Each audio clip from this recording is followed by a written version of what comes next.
bien entendu, là? Oui.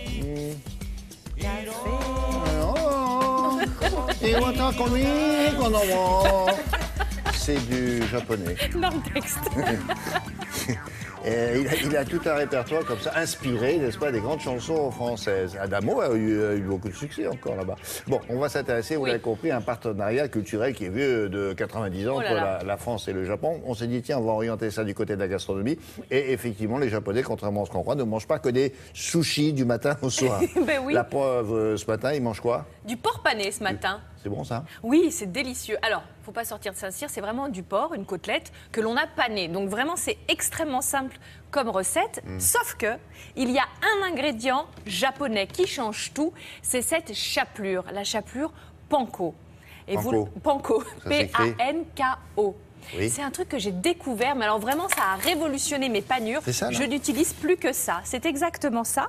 Alors en fait c'est quoi la panko? C'est plus léger et plus croquant que la chapelure classique, traditionnelle. Tenez William, versez-en un petit peu là-dedans, c'est mieux que par terre. Ah bon? Oui.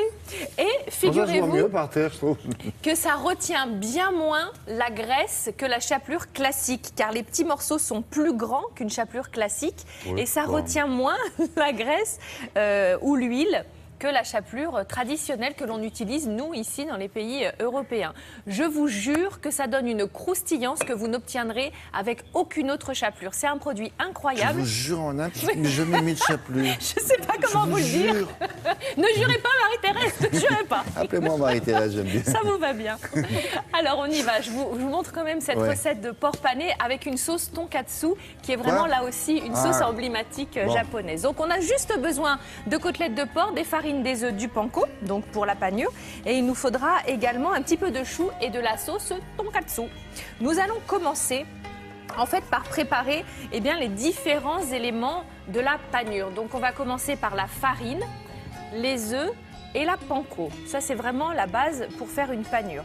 Donc, on assaisonne, ça j'insiste, chaque élément. C'est-à-dire que la farine, vous mettez du sel, du poivre.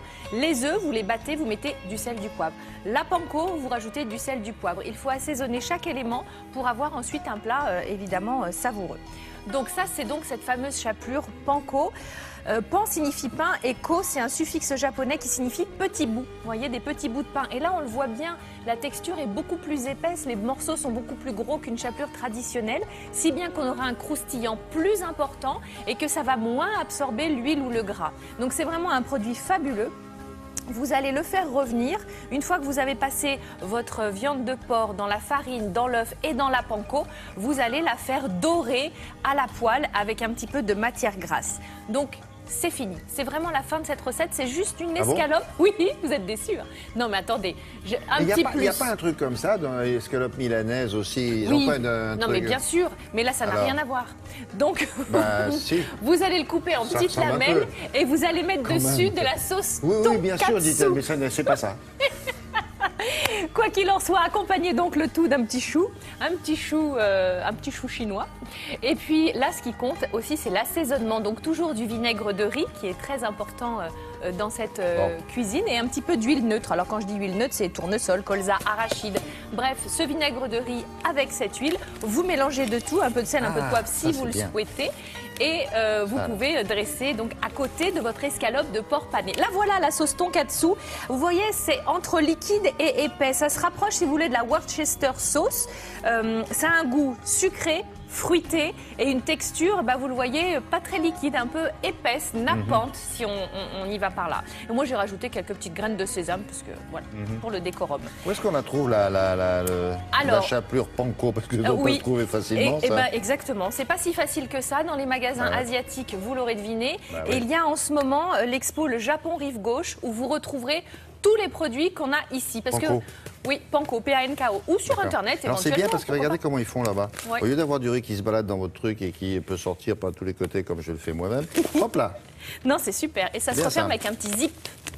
Alors vous savez quand même, on va pas noyer le poisson. Vous savez, tous les jours, je vous mets au défi de goûter un petit produit japonais. Non, pas là, on n'a pas le temps. C'est vraiment pas de chance. Oh, mais si. On a des petits snackings. Alors ça, c'est du sésame avec des petites noix de macadamia. Ça vient de l'île d'Okinawa. C'est là où on en a le plus de centenaires en bonne santé. Donc je vous invite grandement. Oui, mais vous avez de bonnes dents. Non, mais vous avez vu ce que c'est dur ou pas? Bah, vous rigolez? Non, mais... Oh, mais il faut un marteau. Ah non, vous l'avez avalé, vous. Mais ça croustille. C'est très bon, on dirait des petits bonbons de sésame. C'est très, très bon. Alors, pour vous rincer... Non, mais ça va. Un petit jus d'Okinawa. Alors ça, je vais vous dire, c'est un jus d'agrumes qui est très présent là-bas. On a dépassé, là, le temps, non? Non. Une petite gorgée. Alors, jus de citron très acide, ça devrait vous plaire. Ça, oui. Oui, vous aimez bien l'acidité. Et délicatement sucré. Délicatement Oui. C'est Shikuwaza, ça. C'est Shikuwaza. C'est joli. Ça aussi, pas le trouver facilement. Mais enfin, c'est bien de savoir que ça existe, voilà. Et vous avez vu à chaque fois, le travail sur les packaging, c'est toujours très joli. On a toujours des jolis dessins. Ça, c'est très japonais. Un soin est apporté vraiment aux boîtes, au décor. Et ça, c'est toujours très agréable. C'est dans quel sens que vous le mettez C'est un petit hibou, alors la tête en haut. Ah non, c'est la tête en haut. Oui. Voilà, c'est trop mignon. La tête en bas, qu'est-ce que ça donne? Voilà, la tête en haut. C'est comme ça, c'est comme ça. Mais non, la tête est en haut. Ça dépend, il peut avoir des grands pieds aussi. Hein, c'est bien aussi, non? Bon, grands pieds, bonnes dents, voilà, on va conclure avec Allez, merci beaucoup. Ça. Je vous en prie, à demain. Ah bon? Ah oui. Bon, alors à demain. Qu'est-ce qu'il y a? Oui, on va s'occuper de vous, mademoiselle Laura.